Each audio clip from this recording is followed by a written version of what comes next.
So, ang sabi dito mga paps, yung clearance ng feeler gauge. So, kailangan yung clearance niyang intake is 0.05 mm or 0.00 inches. So, yun. Tapos yung exhaust, parehas lang din. So, yun. Huwag mag-download ng apps na may bayad. Huwag mag-download ng apps na walang gustong makipag-chat sa'yo. Kung gusto mong So, yun. Check natin kung saan dito yung 2.5. So, ito, 0.002 or 0.05. So, ito yung specification nung sa valve gap natin, sa clearance, valve clearance. So, check natin mga paps.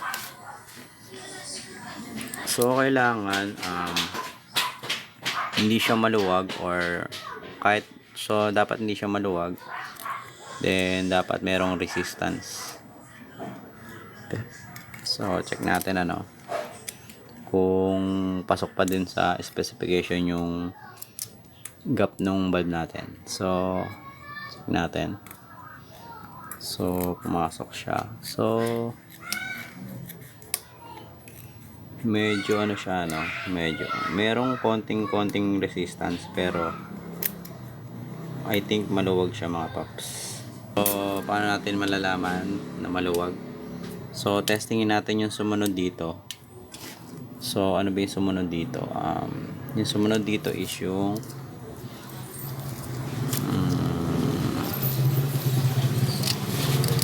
sumunod is yung 0.003. So, testingin natin siya na mga paps. 0.003. So, dapat hindi siya pumasok kasi iba yung size niya, no? Pero pag pumasok to, ibig sabihin maluwag. Then, check natin. So, ayun mga paps, hindi siya pumapasok. Ibig sabihin, nasa tama yung gap nung valve natin. So, next naman mga paps is yung exhaust valve. So, ayun yung mag-focus, So, yan.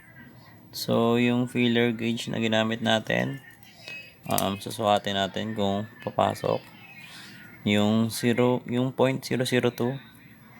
So yung pumasok, medyo maluwag siya, wala siyang resistance. So, testingin natin yung sumunod ditong feeler gauge, yung 0.003. So, ito yung 0.003. So, testingin natin itong papasok mga paps. So yun mga paps, pumasok siya, tapos maluwag pa rin. Ibig sabihin, kailangan ng adjustment nito. Ayun, wala siyang resistance, maluwag. So, try pa natin yung sumunod dito mga paps, yung 0.4. So, tignan natin kung papasok siya. So, ito yung 0.4 mga paps. So, 0.4. Testing natin kung papasok.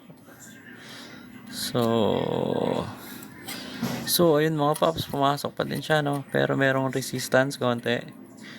So, kailangan talagang i-adjust. So, next, testing natin yung 0.5. 0.005.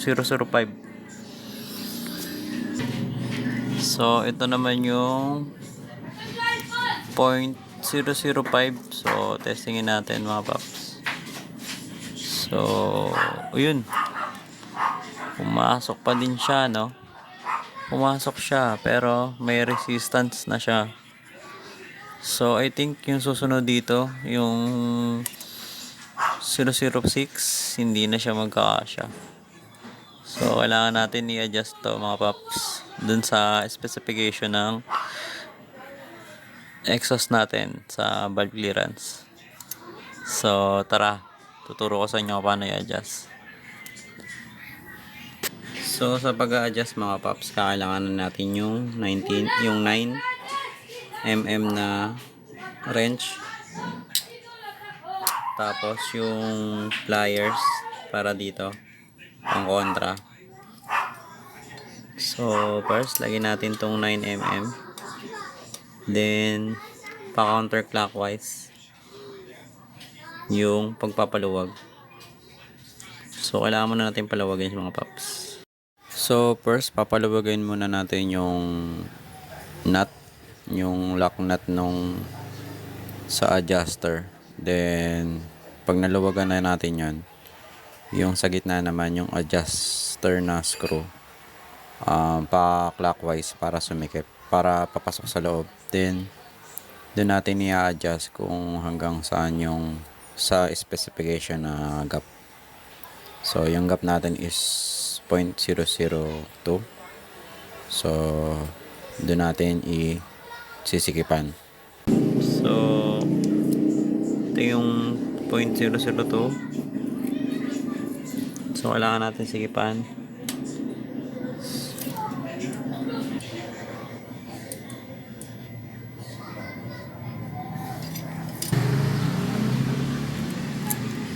So, dapat check natin yung ulit yung 0.002. Try ulit natin. Then, maluwag siya, diba? So, sikipan natin siya pa ganito. So, kailangan may resistance siya.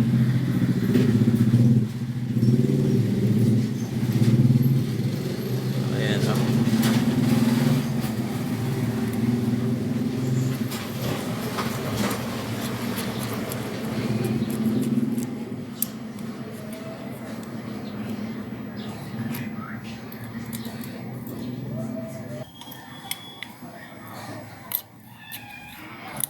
So, ayan mga paps.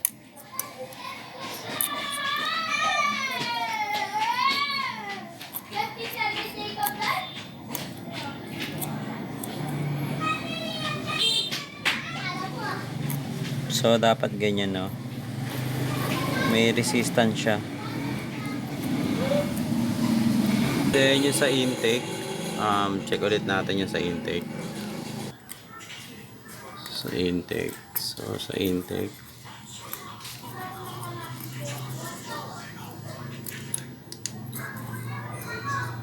So, dito maganda yung resistance niya, no? May konting resistance. Try ulit natin yung 003. So, check natin kung papasok. So, hindi siya pumapasok. Ayan.